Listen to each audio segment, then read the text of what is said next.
Tracing a leak in our dam here. Dug this back. So now I'm going to go down below and open the main valve to drain this so I can backfill this and pack some clay in there. Yeah, down here at the bottom of the dam we have a, basically just a 4-inch ABS with a screw end in it. I'm going to pop that screw out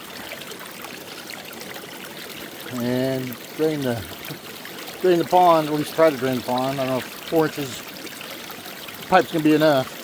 There it goes. So I'm going to get all the sediment out from the top end, but it's now, it's running now.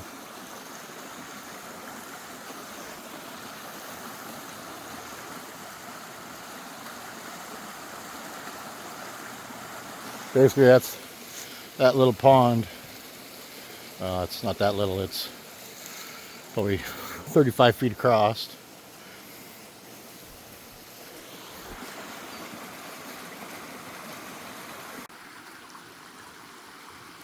So I unplugged the 4-inch down at the bottom and it definitely drained it. It is April. We haven't had a lot of rain lately, but that there is less than a 4-inch pipe, that flow.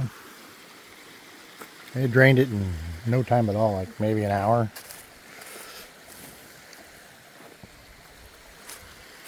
Dig out there for the pump so it can sit, so it ain't in the mud. It looks like it's been sitting in the mud, the silt. We did that.